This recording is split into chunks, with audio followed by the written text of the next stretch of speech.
吉兰山国王亚列库奈尔拜见大明国使，祝大明皇帝万寿无疆。大明国使郑和拜见国王陛下，并祝陛下吉祥如意。哎呀，大明巨船神炮真是威震天下呀！炮声一响，我就知道大明圣使驾到，立刻出宫相迎了。多谢国王陛下的垂爱。本使奉旨巡洋，依海上的规矩，鸣放礼炮百响，向国王陛下致意。哦，我锡兰山与大明素来和睦，本王继位后更是礼敬大明天朝啊。可是本使记忆犹新，2年前我们大明船队途经贵国，陛下却残杀了我大明信使，官兵一共6人。误会，完全是一场误会。我为冒犯大明船队之事，深为后悔，心中一直忐忑不安呢。如果真的是出于误会，那倒也就罢了。误会一旦清除，本使乐于和你这个国王成为朋友。是，那是千真万确的误会。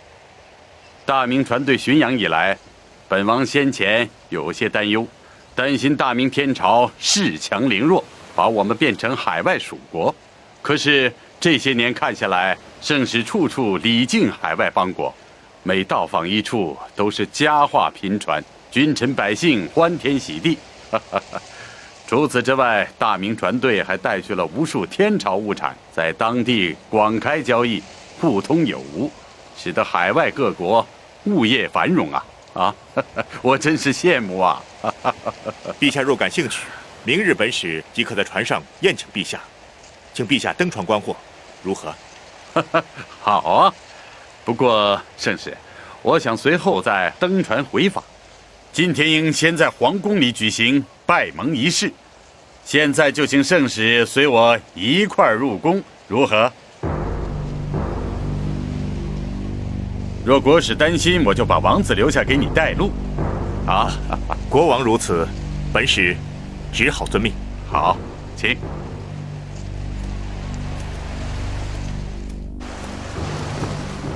大伙快点跟上！快点跟上！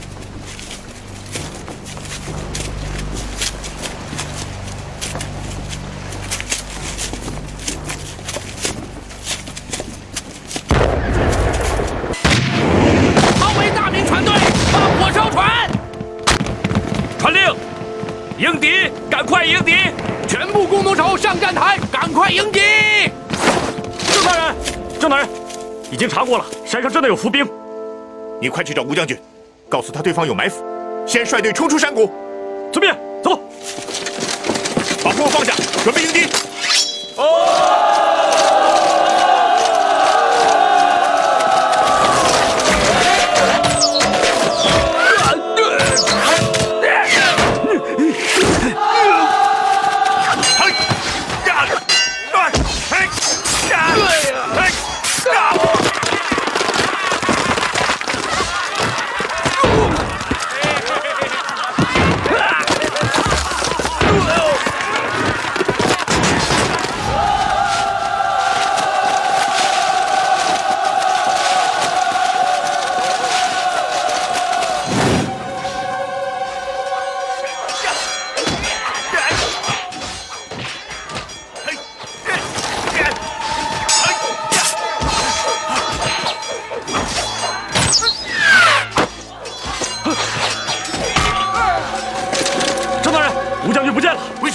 末将未曾见到吴将军负伤或战死。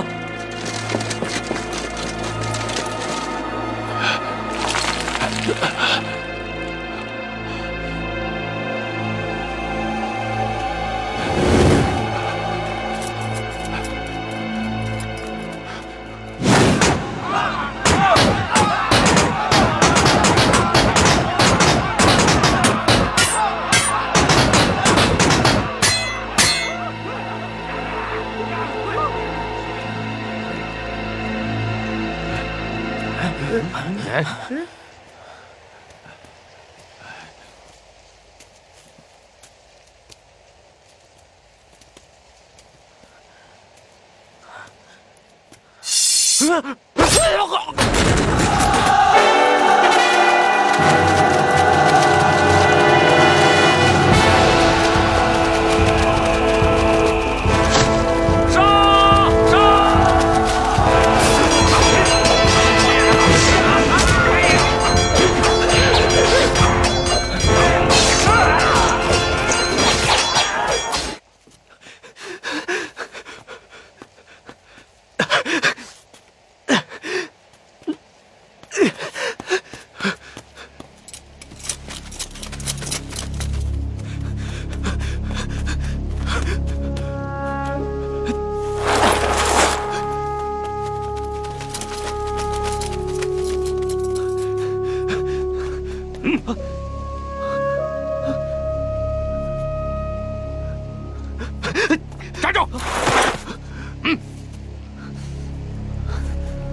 你们设下调虎离山计，将我同船队分开，然后再调主力攻击船队，妄想在水陆两处将我们同时消灭。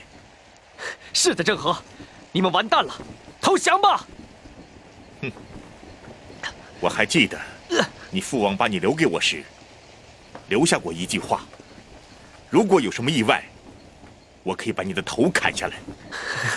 你们尽管杀我吧，反正你们是逃不出去了。我的父王会把你们统统砍成肉末。起来！起来！你是亚列库奈尔的儿子吗？当然，我不但是我父王的亲生儿子，我还是西兰山的王子。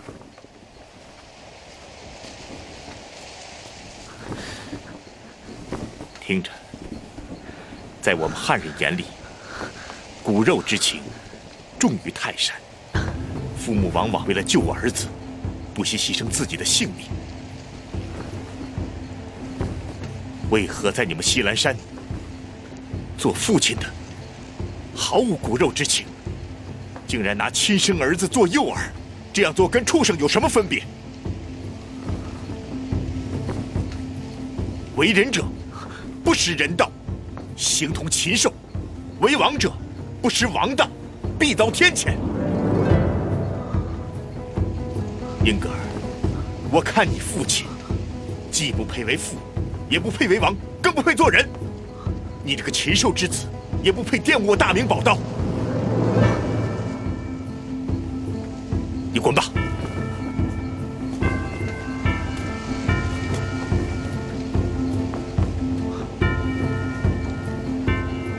你说什么？你回去给亚列库奈尔带句话：善有善报，恶有恶报，天日昭昭，自食其果。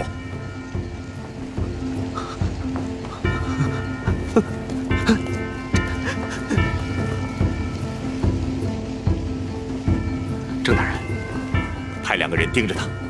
是。走。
英格尔，英格尔，父王，好啊！郑和现在已被我们砸死了吧？郑和，他没有死，是他放我回来的。什么？他放你回来的？他为什么放你回来？他说，说什么？起来！他说，善有善报，恶有恶报，天日昭昭，自食其果。父王，郑和他们是扛着货物来的，我看他是个讲信义的人呐。胡说！他要攻占我们的国家，抢夺我们的佛牙。父王，我觉得郑和他没有那么坏。别说了。事到如今，不管他是善是恶，我们已经和他结下仇了。不杀他，他就会杀我们。快去准备一下，以利再战。传命，多设火把，连夜攻击，千万不要放跑了郑和。对。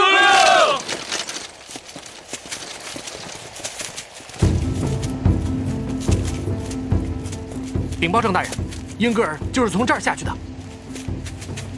他能下崖，我们就能脱身。郑大人，那小子像个野猴子，弟兄们久在船上，恐怕会失手啊！你难道忘了吗？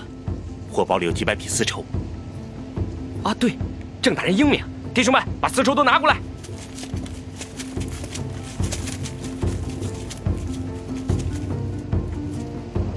快点，快！来，拉住！下！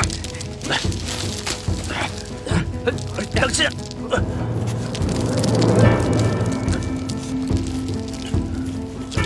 嘿，跟上！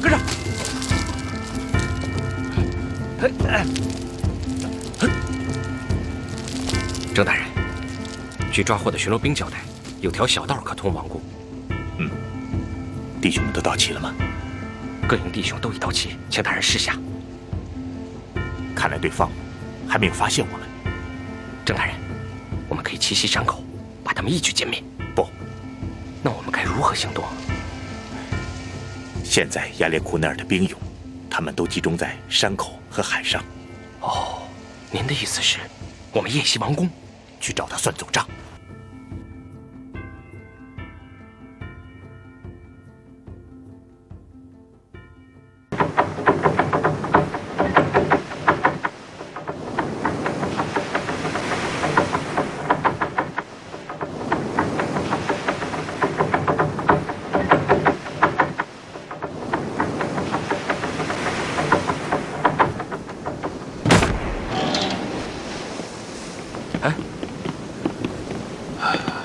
吴大人，郑大人呢？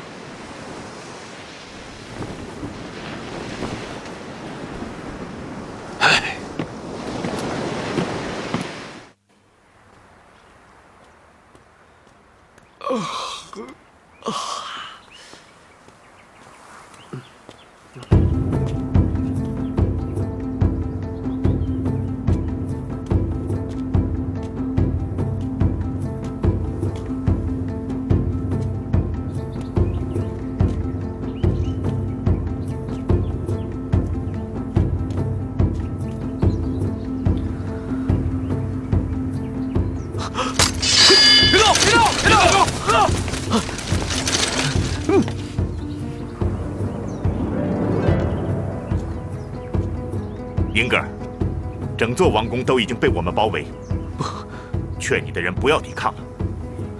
你听着，我们不会要你们的一草一木，只要你们放下兵器，我们就会以礼相待，一个不杀。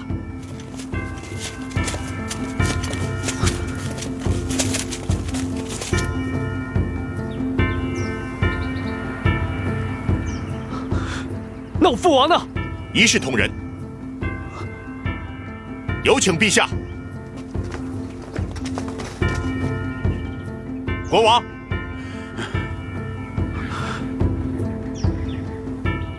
大明国使郑和参见西来山国王陛下。郑和，你仗着坚船巨炮侵入我国，强占王宫，你罪恶滔天！国王陛下，我们并非强占王宫，而是接受你的盛情相邀。你再三要本使来此一聚，订立兄弟之盟，还告诉本使宫中已设拜盟仪式。现在本使如约前来。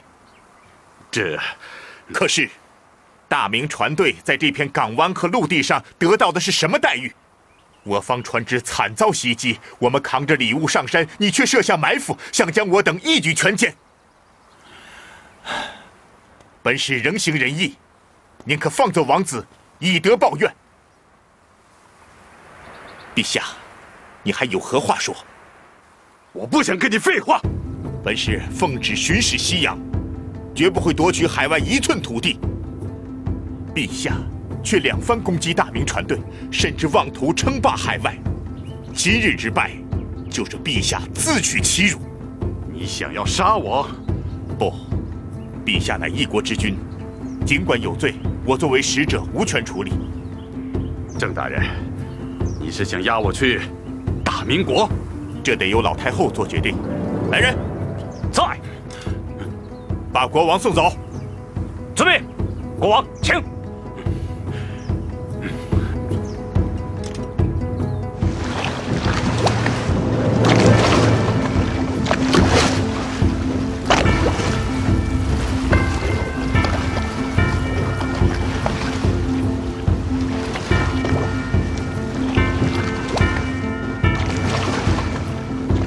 快看，在那儿，舅舅，舅舅，天儿，舅舅，你没事吧？没事，你也没事吧？没事。那些贼寇啊，连我一根汗毛都伤不到。郑大人，宋天可是杀了好几个贼寇啊，你应该给他记功啊。天儿，好样的！你娘要是知道了，肯定也会高兴。哎，快点，舅舅，咱们赶紧回宝船吧。吴轩说你已经阵亡了，正在那儿接管船队呢。郑国使遭遇不测，壮烈殉国。我继任大明正使之职，接掌船队，即刻回航。得不到郑大人的准确消息，船队不能起航。把王景辉给我拿下，关入底舱。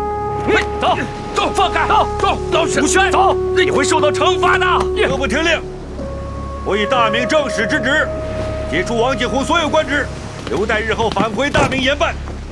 现在，本使宣布，起航。吴轩，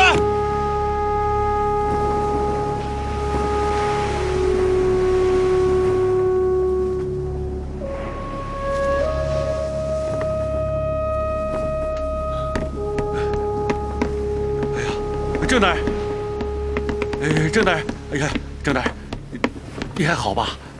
你看我这也是不得已，以大局为重啊。吴轩，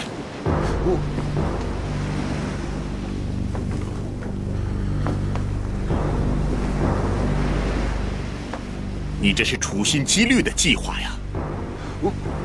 来人，在！哎，把这个丧尽天良的逆贼拿下！遵命。哎，大人，别动，郑大人，押进底舱。别动，我是以大局为重。喂，走，喂，郑，哎，景洪，委屈您了。你没事吧？我没事。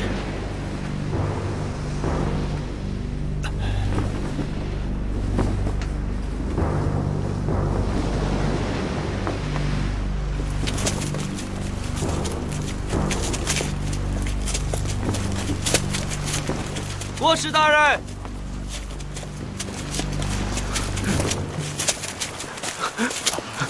母后，您当心呐！我要见见大明国使郑大人。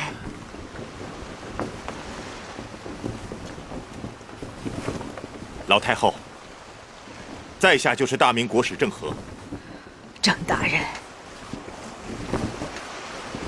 我情愿再出黄金5万两，白银100万两，就是倾尽国力，也要赔偿大明船队的损失。这些金银若不够，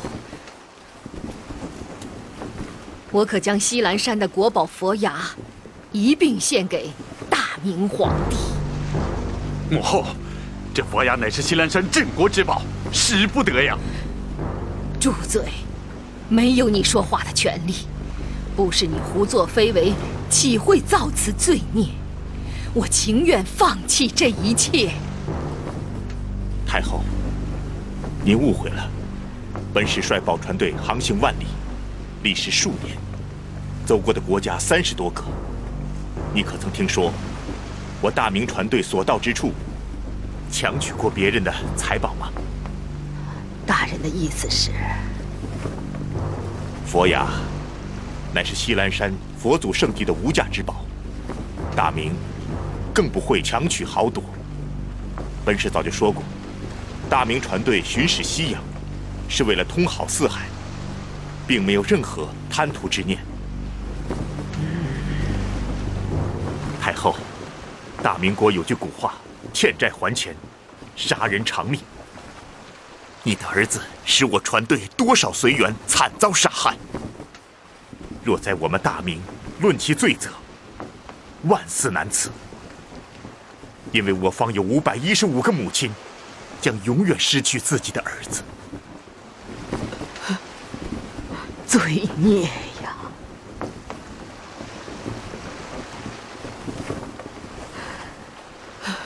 你怎么敢如此作恶多端？母后，都怪儿臣一时思虑不周，所以才……住口！国使大人，这2个孽障的确有罪，他们既然惹下大祸，就应当承担。我把亚烈绑来，是为了请罪。啊，不敢。太后，我相信大明与西兰山化解干戈后，仍会成为通好的友邦。是亚烈有罪，我把这个逆子交给你带去大明了，听凭大明皇帝发落吧。是杀是剐，我绝无怨言。太后真乃大义之人，正合感佩。亚烈不能代表西兰山国，感谢郑大人给我尊严，本后会坦诚面对逆子的罪恶。太后，郑和还有一事相求。请讲。我大明皇后曾经有一个愿望，希望让在下替她拜拜佛宝。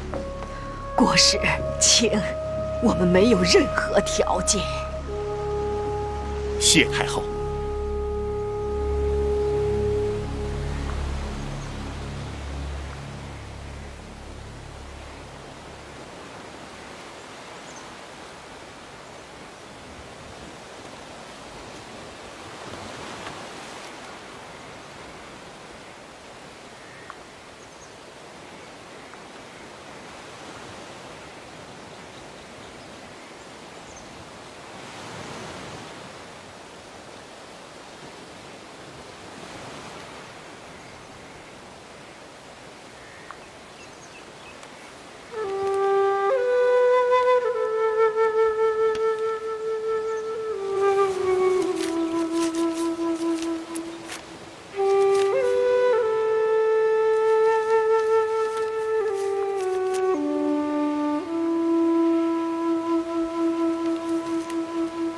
大慈大悲的佛主，请保佑我的夫君，大明的皇上，龙体康泰，吉祥如意。保佑我的2个儿子，消除隔阂，相亲相爱。保佑郑和与大明船队平安航行，通好四海。保佑大明风调雨顺，繁荣昌盛。保佑永乐新政，功德圆满，江山永固。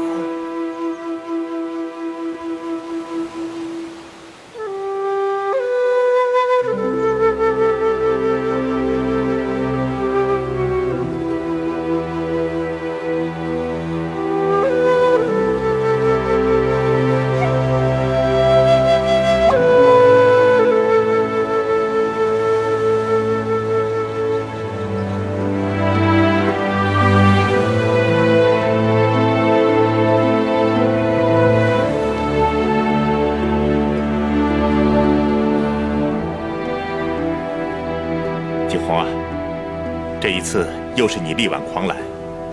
要不是你以命相搏，对抗吴宣，不仅船队危在旦夕，恐怕郑和也早就葬身鱼腹了。你我之间还用得着说这些吗？咱俩自小一起进宫，又帮燕王成就了大业，一起出洋，经历了这么多的千难万险。郑和呀，我跟着你，注定会有无数的麻烦，可也干成了几件惊天地泣鬼神的大事儿，不枉此生啊！景洪啊，有你在我身边，无论郑和行走在波峰谷底，都会安然无恙，遇难成祥啊！你也别高兴得太早了，这个吴宣已经第2次要抢夺船队的大权了，连手段都是如出一辙，棋局心昭然若揭，不得不防啊！这个人早晚都会坏了皇上的大事。那你打算如何处置啊？按国法军律，都该即刻正法。吴宣确该万死。可你想过没有？他毕竟是皇上亲封的副使啊！如果你杀了他，船队中他的旧部甚多，万一生变，岂不是大祸临头啊？我不会杀他的，可是我也不能留着他祸害船队。啊！陆地，陆地，看见陆地啦！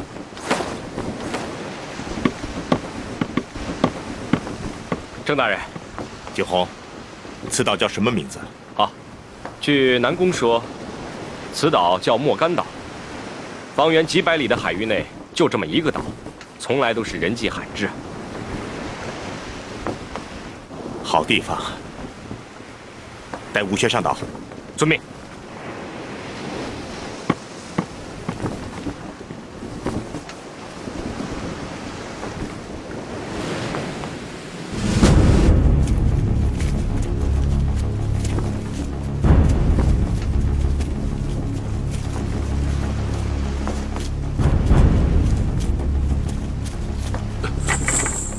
郑大人，小人知罪了。开枷。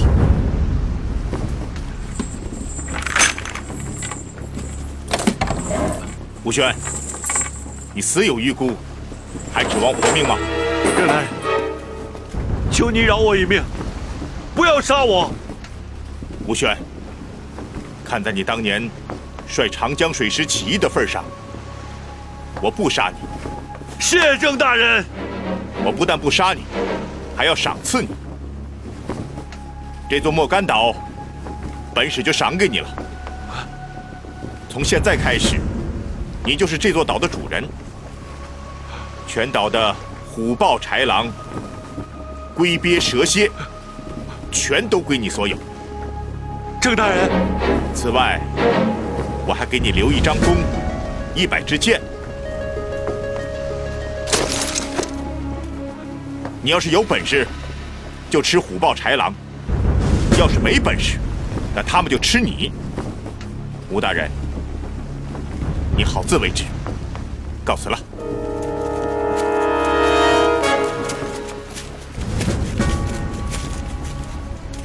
郑和，王八蛋！你这不依不饶的狗太监！我要回去！我要回去！别扔下我！求求你带我回去！我要回去！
他杀了我们多少人？515人。那你还能饶了他？皇上息怒，亚烈固然罪大恶极，可微臣当时没有把事情做绝，是因为微臣觉得，在别国领土上拘押他人君王，也许会让有理变成无理，让天朝雄威变为海外强权。的确是老太后要他来大明认罪，听凭吾皇圣断。你还不如老太后明理，自古杀人偿命，欠债还钱。亚烈敢如此嚣张，就是因为你们优柔寡断，养虎为患。皇上，微臣不敢忘记谆谆教诲，浔阳就是施恩不得，所以在登西兰海岸之前，微臣已经把亚烈的罪行通报给了西洋诸国，让道义与公理均在我方。这样处理问题，可以把坏事变成好事，在海外彰显我大明的天威呀。可你却让我大明多少将士的冤魂留在了海外。以德报怨要讲个尺度界限，一味忍让退缩，会让天下人以为大明软弱可击，让天朝威望扫地。得道多助，失道寡助。微臣以为，大明如果能以理服人，以强示弱，忍万事，力求公正公平，必能开天下祥和之风气，立天朝大国之榜样。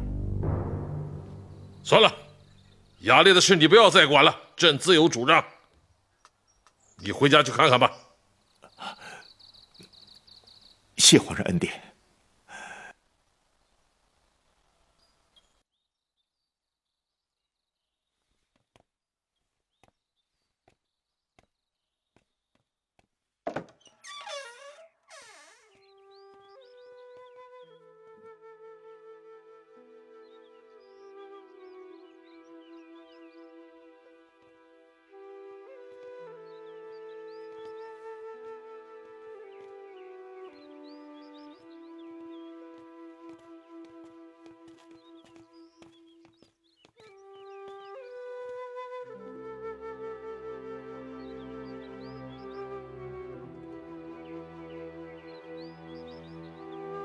我回来一会儿了，是敲开门进来的。进屋时就看到做好的饭菜，娘知道我们回来了，可我怎么也没找到她。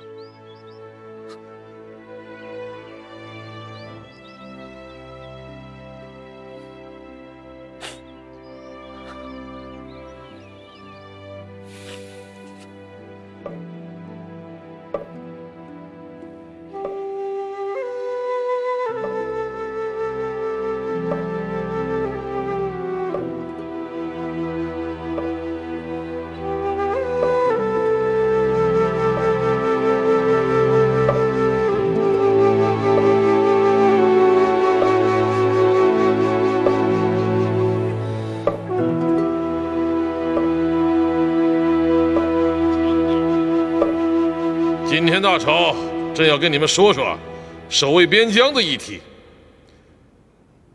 东北早年设立了努尔干卫，因其位居要冲，是否该考虑扩大其管属权限？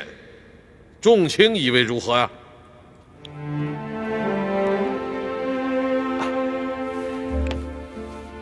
皇上此意，实乃边关之大幸。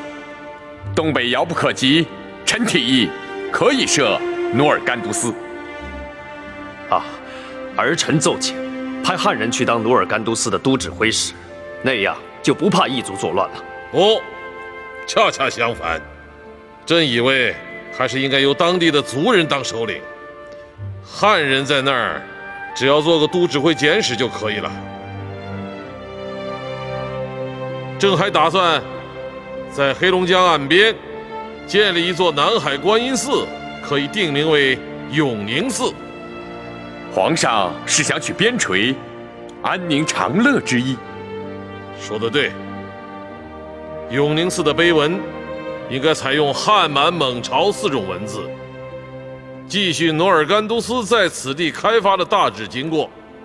皇上，托托尔即将赴哈密封地，西藏的哈里玛高僧前天也已经进京来朝拜，明天可否请皇上见见他们？好啊，这高僧要以国礼规格相迎，你要亲自去驿站去接，安排在奉天殿召见。臣领旨。父皇以宽仁为怀，恩泽天下，的确令人感佩。可四海之内，君子与小人并存，慈悲与狡诈同在。儿臣以为，还是要先立威，再立德。一个小小的西兰王，就敢屠戮我大明官兵，让父皇威严丧失殆尽。父皇，您的安抚之策，在亚雷库奈尔这样的人眼里，只不过是可以用来借机讹诈的软弱之举啊！还望父皇记起利刃，重举铁腕，立四海之规矩，还大明以尊严。你是说朕过于软弱？皇上，汉王的话说的在理啊！不杀亚烈，此恨难平；不杀亚烈，此恨难平；不杀亚烈，不杀亚烈，此恨难平；不杀亚烈，此恨难平，此恨难平啊！臣等附议。好了，今天就到这儿吧。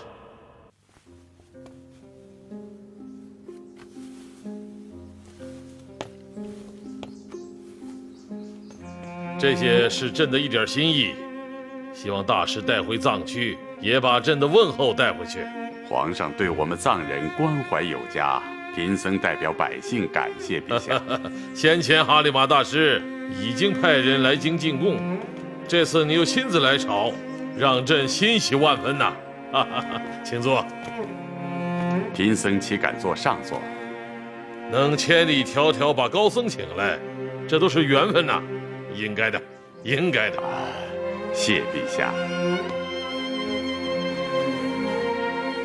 自皇帝陛下继位之后，曾数次派人进藏送来礼品和宣谕，贫僧早就想进京朝拜，今日蒙皇帝陛下召见，我等感激不尽。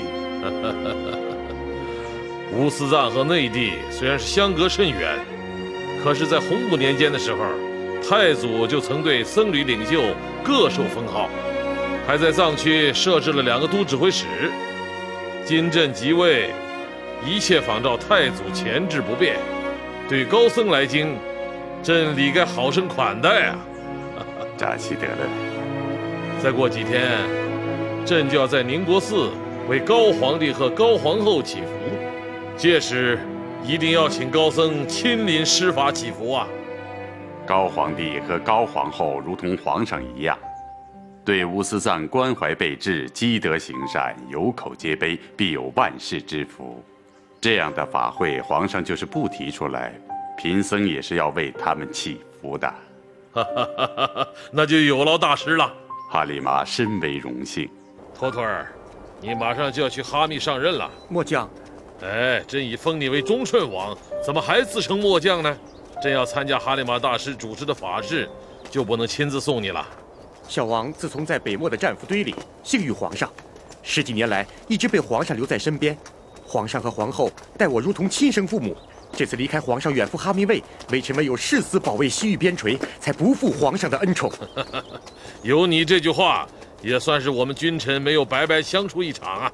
人说西出阳关无故人，到了西域，肯定要比京城艰苦得多。希望你不畏艰辛，团结族人，开发边地。你能建功立业，朕也就不必再为西北的疆域操心了。离开京城，微臣会随时想念皇上。朕已经交代兵部，尽快设立从京城通往哈密的驿道，只需半个月的路程，我们君臣就可以通上信件了。皇上，就这么短短几年时间，您不停地开拓西南、西北、东北，又派郑和下了西洋，昔日的汉武唐宗也莫过如此啊！俗话说啊，打江山易，守江山难。国泰民安，那不是一朝一夕的事。朕每每想到此处，就恨身边没有更多的像你这样文武兼备的人才啊！微臣能够替君父分忧，全仰赖皇上多年的悉心栽培。眼下就要离开皇上了，微臣心里真不是滋味啊！是啊，今日一别，不知何年才能相见。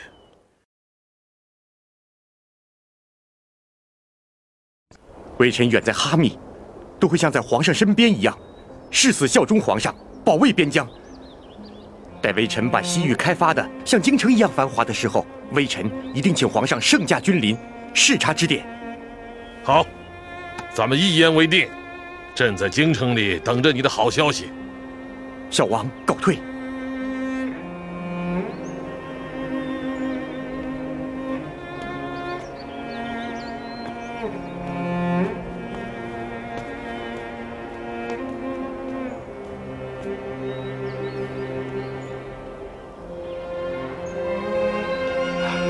父皇，儿臣这阵听了不少传言，都与杀不杀亚烈有关。儿臣为更好执行父皇圣意，想知道大明的对外方略有没有发生变化。依你看呢？杀与父皇友善邻邦的国策相悖，不杀他又罪无可恕，所以儿臣以为应该将其拘押在大明。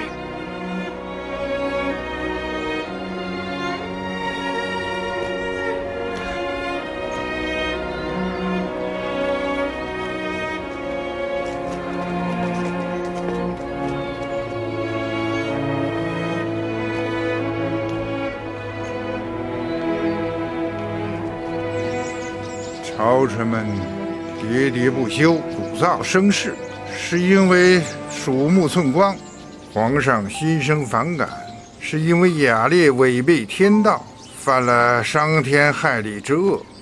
皇上的心里比谁都清楚，一个偷偷摸摸干坏事的主，绝不可能造成多大气候，更不会危及大明的天威。只是这打到脸上的巴掌，让皇上挂不住面子，咽不下那口气。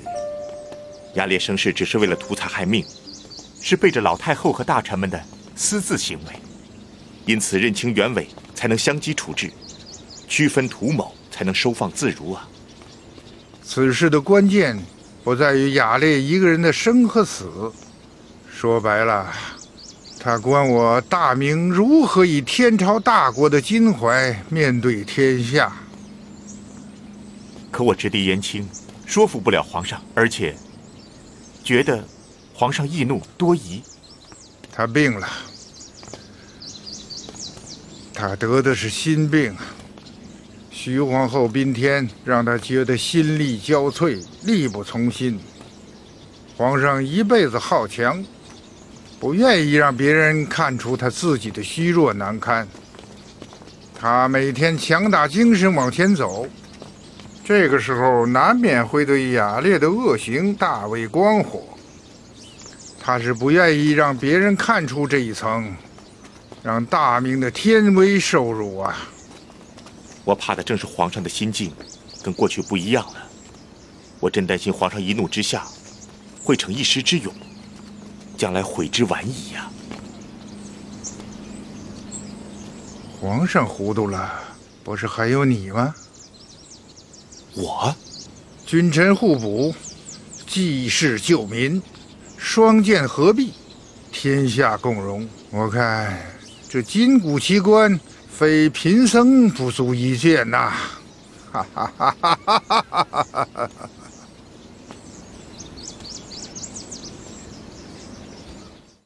走，放开我！快放开我！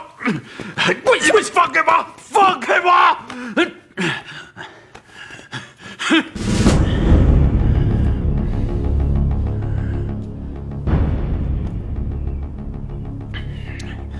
雅烈，你可知罪？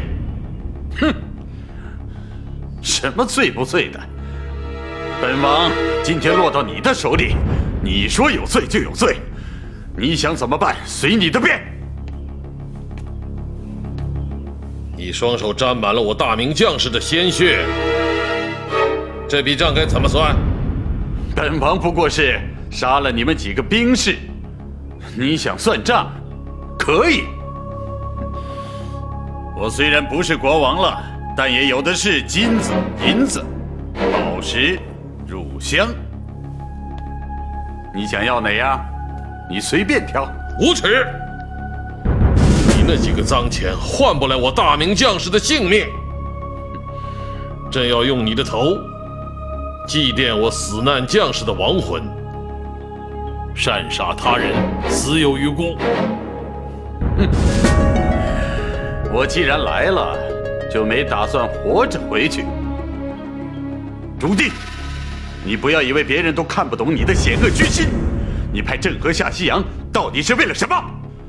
就算我不打郑和，你也饶不了我。你们还会寻找别的借口夺我国土、占我财宝。本王拼这一死，也要揭穿你们所谓有木邻邦的谎言。哼，狡辩！大明船队巡洋数年，从没要过别人一寸土地。厚往薄来，友善各邦，天下人有目共睹，不是你能颠倒黑白的。算了吧，都把本人抓到大明来了，你还谈什么公道？哼，我能看懂你。本王要是有你这样的实力，我也会这么做的。谁的手腕子有力量，谁的话就是真理。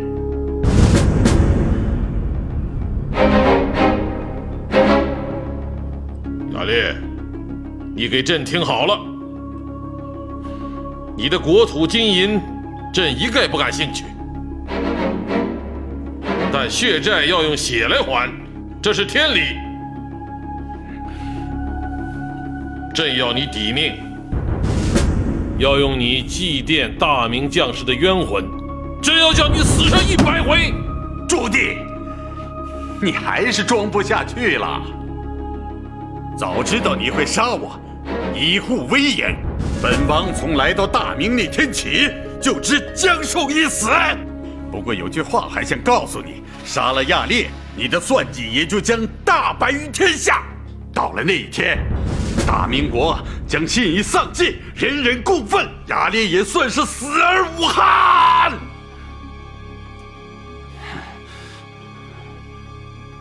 你死到临头还顽固不化，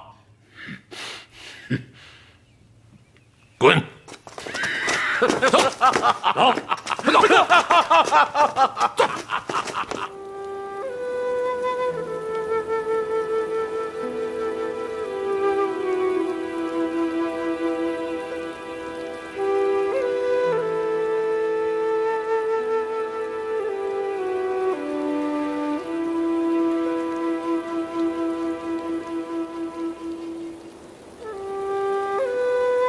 皇后娘娘，您的心愿，微臣已经在佛祖面前替您祈祷。佛法无边，普及众生，佛祖一定会保佑皇上和2个皇子平安吉祥的。郑和12岁进王府，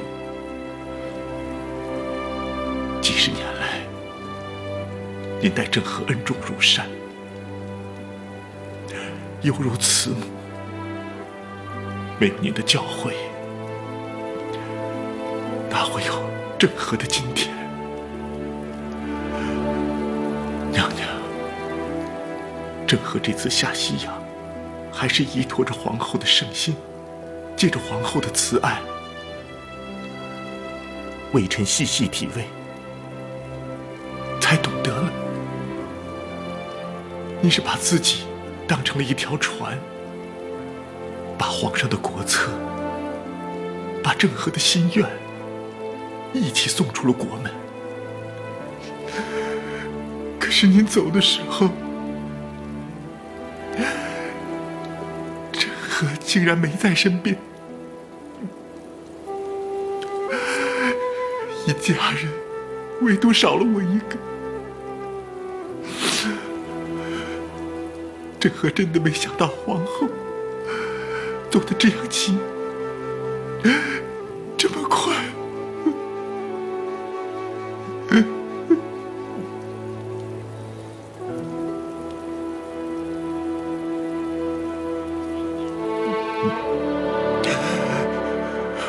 您走了，你好像把皇上的英明睿智、叱咤风云也一块带走了。微臣知道，皇上心里苦，也知道皇上是因为皇后走了，才变得喜怒无常，心胸渐窄。可微臣还是想来求您劝劝皇上。陛下，他不只是您的丈夫，皇子的父亲，这小家之主，皇上更是一国之君。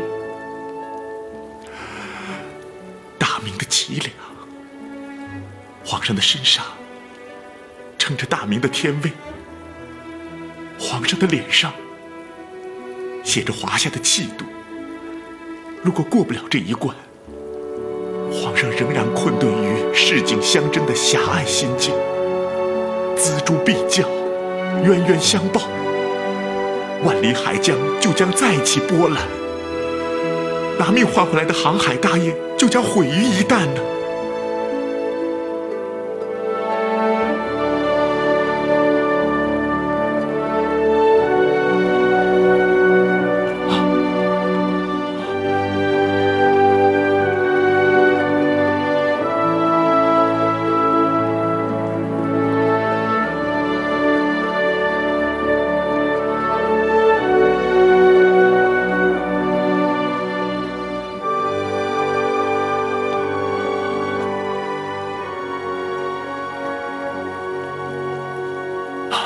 皇上，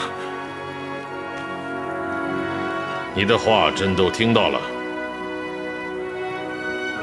郑和，你身为大明国史船队统帅，不能为朝廷增光，反而使大明受辱，将士死难，该当何罪？皇上，郑和辜负圣恩，罪不可赦。可微臣还是冒死再进一言：亚列库内尔断不能杀，杀此一人，将会惊惧整个海外。如果还想航海，那死的就绝不会仅仅是515个人，而是2000，甚至还会更多。再者，亚烈的所作所为也代表不了整个西兰山国。他的母亲就身怀愧疚，让微臣把他带回大明赔罪。有天道，有母训，还有各邦国认同的公理管着。亚烈再想作恶，着实也难呐。其实，亚烈的心里也知道错了，他只是出于一个王者的尊严，不得不硬撑着脸面，胡搅蛮缠。那朕的脸面呢？大明的脸面，祖宗的脸面呢？大国的脸面，首先是奉行天道；祖宗的脸面，在于恩泽万年；皇上的脸面，正在于海纳百川，合于天而期于人。那普天之下，公道何在？皇上当年说过一句话：公道自在人心。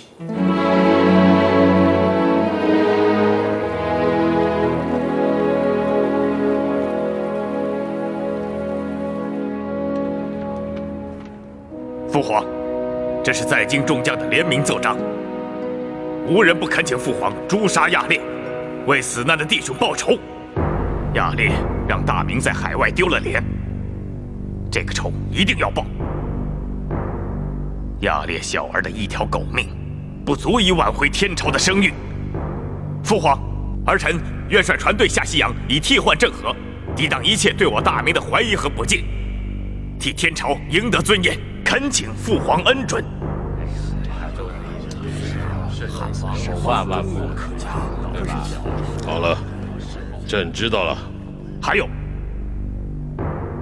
郑和有负皇恩，出使不利，不但使大明国威受辱，更把胳膊肘往外拐，袒护外夷。儿臣以为，应将其交三法司问罪。郑和出使藩邦，功过是非可以评说，但要说到问罪，总得有真凭实据。父皇，这是水师官兵们联名上的奏章。郑和在海外一意孤行，他身居4品，却将吴宣这样的2品大员流放荒岛，这是不是越权行事？这算不算目无君父呢？这种人就该当治罪。郑和流放吴宣，应该是事出有因吧？无论是何种原因，他都应该首先要奏请父皇，再把吴宣带回大明，听从皇上发落，这才是情理之中。为什么偏要将二品大员流放海外呢？恐怕除了皇上以外，连太子和我这个汉王都没有这个权利吧？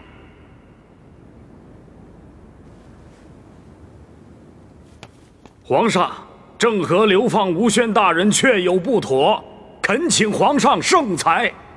皇上，微臣以为应先罢了郑和的官职，再交由三法司治罪，以正纲纪。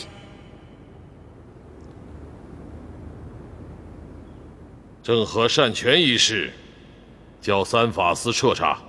论处之前裁撤所有官职，在家听命，不得离京。遵旨。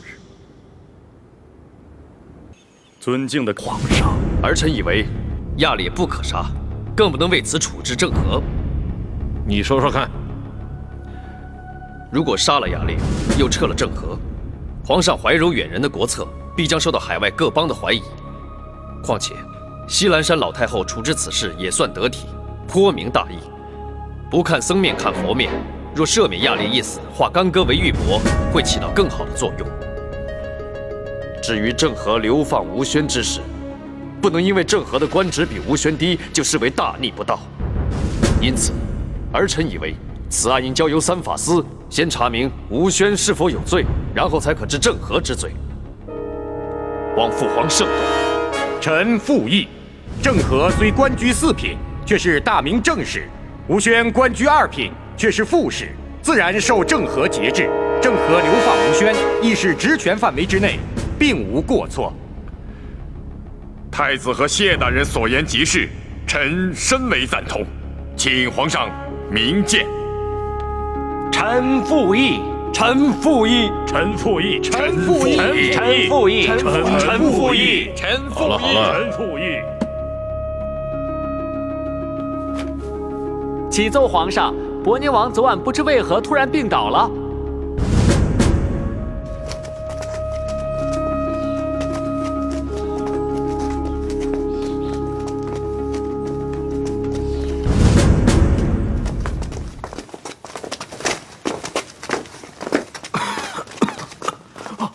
哎，你有病在身，请勿多礼，快躺下。大烈，分外引起大明周边各国的关注，小王恳请陛下及早定夺，以免让海外诸国跟着做种种猜测。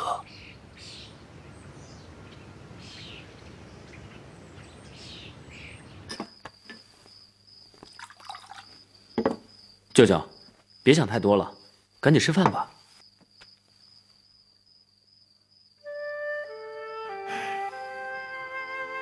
天儿，要是真能什么都不想，该多好啊！我觉得这样也挺好的，您不如趁机好好歇一歇，在家里多陪我们说说话。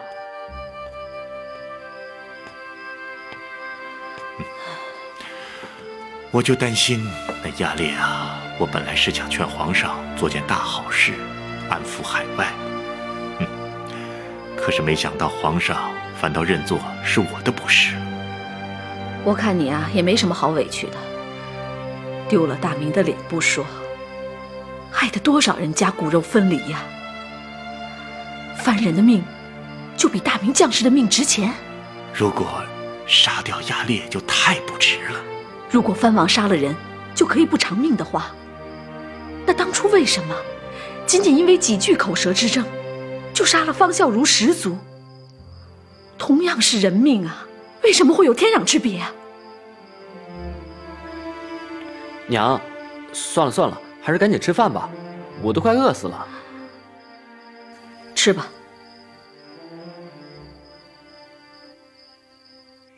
知道朕为什么要单独召见你啊？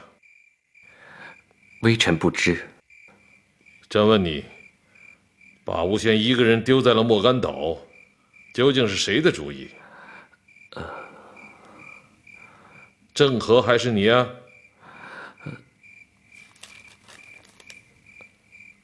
是郑和的主意，你没反对，朕说的没错吧？皇上，吴宣早在一下西洋之时，就与海盗陈祖义有过默契。这次西兰山之战，他又企图置郑大人于死地，自己取而代之，实属叛逆之大罪，请皇上明察。微臣如有半句虚言，愿杀头谢罪。吴宣再怎么说，也是朝廷派出去的副总兵官、副国使。你们既然能把雅烈带回来，为什么就不能把吴宣给带回来啊？让朕亲自处置。皇上，微臣以为，把吴宣留在莫干岛上，正是郑和大人极为高明的一招啊。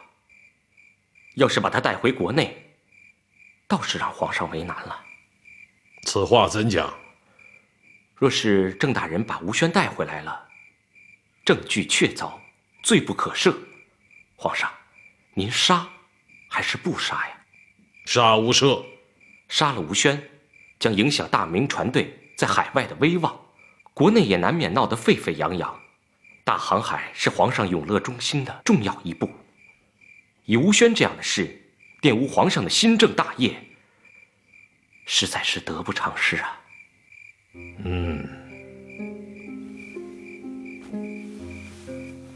把吴宣流放在莫干岛上，等于把一个棘手的包袱扔在了海外。要是被虎豹豺狼吃掉，他是咎由自取；若是能侥幸活下来，那也是皇上恩泽庇佑，吴宣事件之影响也就隔绝在外了。这理儿本来不错，但朕应该先知道你们所想，才能赞同你们的所为。天高地大，可人心有时候比天地还大。你们远在海外，难免少了拘束，做事专断一点，也在情理之中。朕望你们能够体会圣心，多听多看，尤其是你，在郑和身边，应该多问多报。事情报到了朕的手里，你们也就少了一层干系，有朕替你们把关，再难的事，也不算是背主擅权。你和郑和都是朕信得过的老实人，是朕的心腹。如果出了事，你要敢于挑担子，要管。郑和不是郑和，在你的眼里，该有的只是皇上。皇上，这是船队水手们的奏折，臣愿与众将士力保郑大人。好了，不要再说了。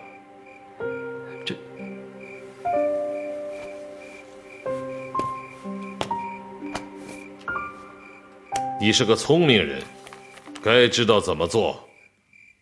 下去吧。是。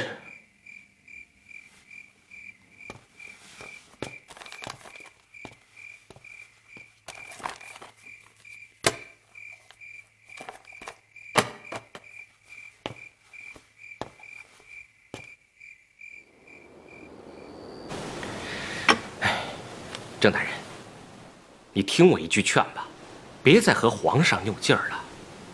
这亚列苦奈尔差一点置你于死地，你为了保他的命，这样做值得吗？依我看，该死该活，就看他的造化吧。郑和的荣辱不足挂齿，可是为了大明，我情愿舍出命来保住那亚烈。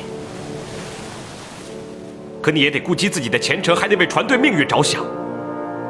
如果你真的获罪，下西洋不就泡汤了？郑和对不起大家了。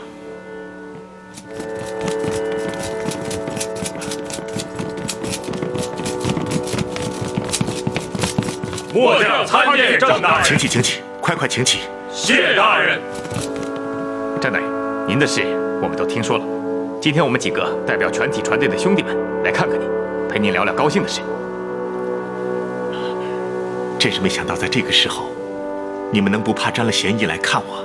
郑大人说的哪里话？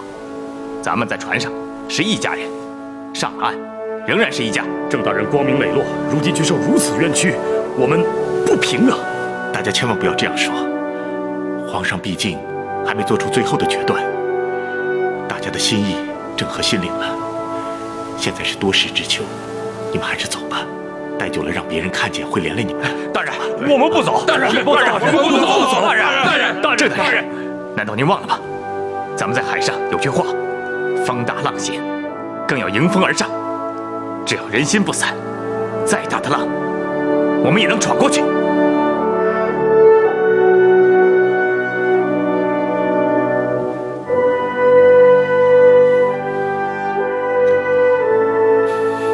那好吧，我与弟兄们一块儿喝酒。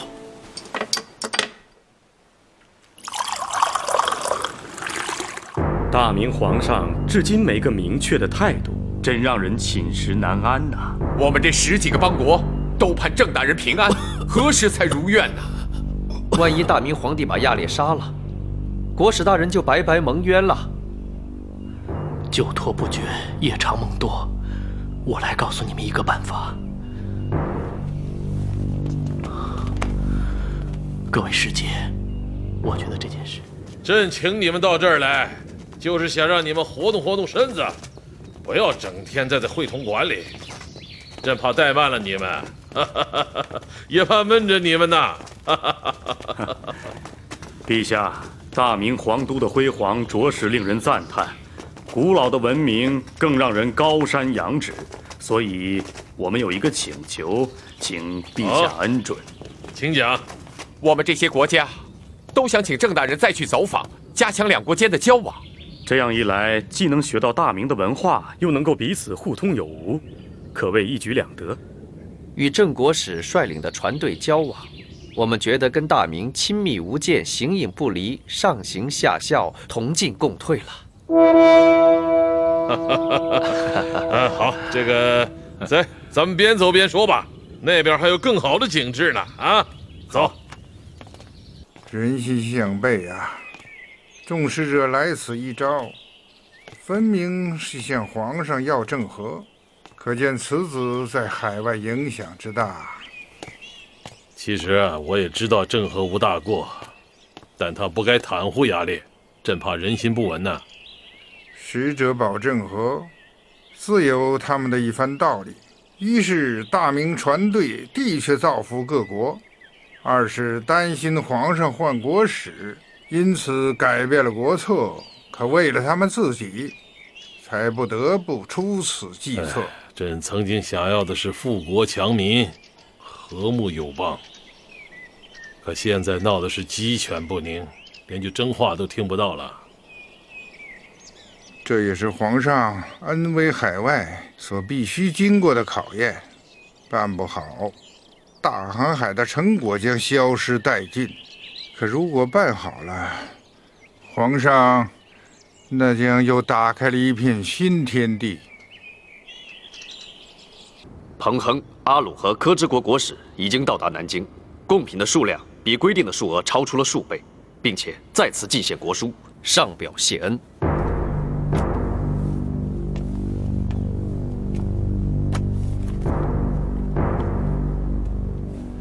皇上，彭亨等3国之所以如此感念天朝，我看似有另有意味，怕是多少出于对我大明的敬畏，生怕亚烈一事波及自身。他们多虑了，一个亚烈不会让朕改变大明对海外的基本国策。还有，父皇，沿海各地的藩商最近也都纷纷离开大明。心有余悸啊。父皇，这是被亚烈所杀将士们的眷属联名呈的奏章。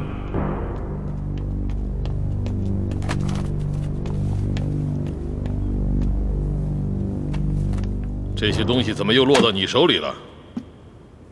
平头草民上天无路，他们要让儿臣给父皇带一句话：不杀亚烈，天理不容。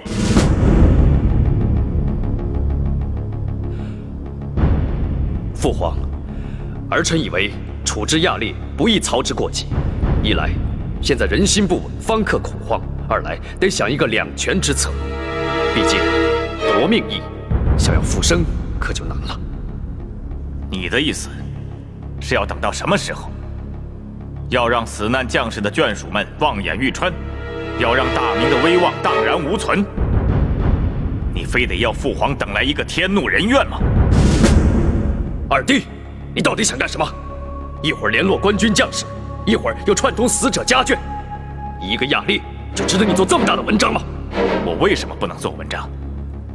我身上背着民意，我肩上扛着军心，我要再不说话，你还不一定给父皇出什么馊主意呢。就事论事，你不要含沙射影，谁也别想拿着亚烈的事图自己的私利。没有别人，我说的就是你。站着说话不腰疼，丢命的是大明的军民，挨骂的是天朝的皇上。你站在殿上充仁义装好人，丢脸的可是自己的父皇。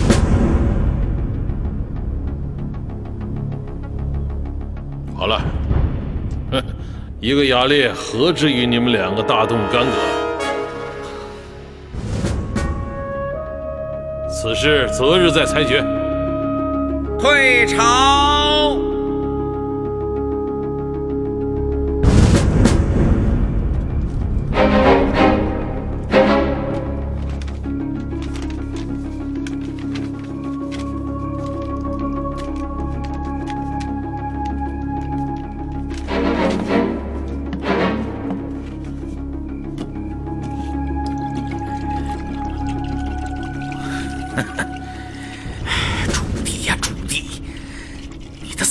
到了，只要你杀了亚烈，万邦定会视你为禽兽，天下必然大乱。藏于民间的皇上便会借势起兵，夺回天下。皇上啊，老奴等这一天等得好苦啊！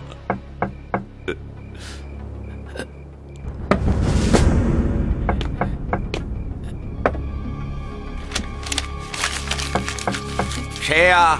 王公公，是我呀！啊，来了。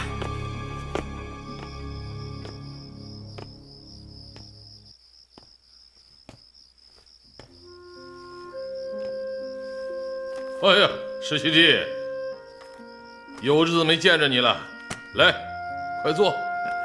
四哥，臣弟想你了，来看看你啊。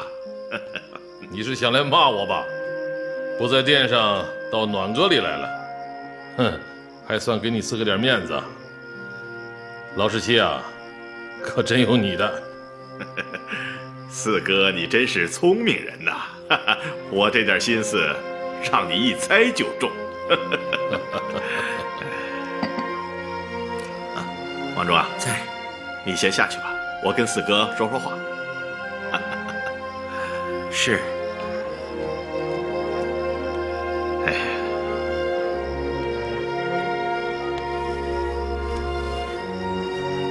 四哥，你在大明国挨的骂还不够，现在怎么还去海外丢人现眼呢？你是来跟四哥谈雅烈的事吧？哎，四哥，臣弟看了好一阵子了。此事盘根错节，左右勾连，闹不好啊，真的会乱我国策呀。那依你之见呢？臣弟已经替皇上找到了症结，这都是让下西洋给闹的。自从雅烈事件以来，已经引起了诸多的事端。这些事绝不是偶然发生的，而是早有隐患，事出必然呐。从花费无度、劳民伤财，到国体尽失、天威尽丧，我倒想问一问，四哥你处心积虑，是受累挨骂，你到底图的是什么呀？我图的是永乐新政。四哥呀，臣弟绝无私心，更无私利，只求皇上能够顺应天道，秉公而断。不按你画着道走，就不是秉公而断；不采纳你的话，就是不敬天道。皇上，臣弟原本已经归隐田园，不问国事，但今天我不能眼看着国策混乱而坐视不管呐！臣弟今天要说的是，巡洋国策才是一切祸乱的根子。正所谓孤芳自赏，祸国乱政啊！你这话，四哥已经听明白了。可是臣弟的话还没有说完。刚才皇上有句话说得好啊，不按照你画的道走，就不是秉公而断。难道皇上您说的话就必合天道吗？我今天把话说清楚，这江山是大明的江山，天下是朱家的天下。臣弟以为皇上眼下只有一条路可走，那就是停止航海，罢黜下西洋，让汉王接手船队，郑和永不续用。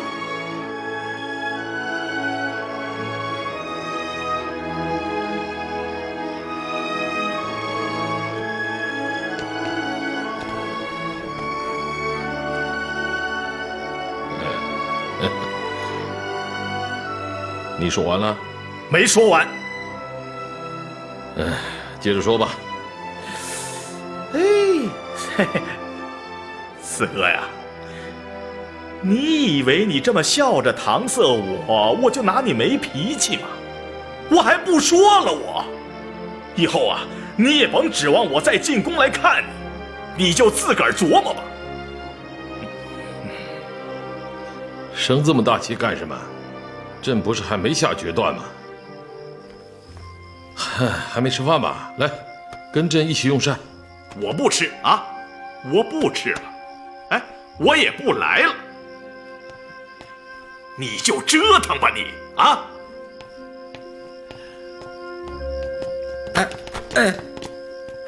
宁王殿下，这大明的江山就要断送在你的手里。哼！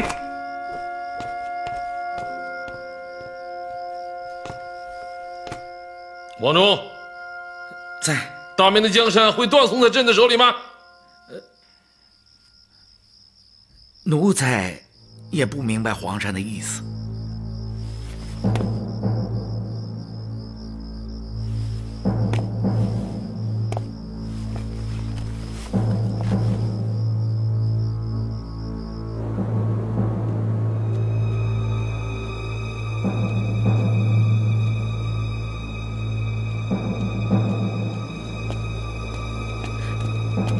郑大人，你还是回去吧。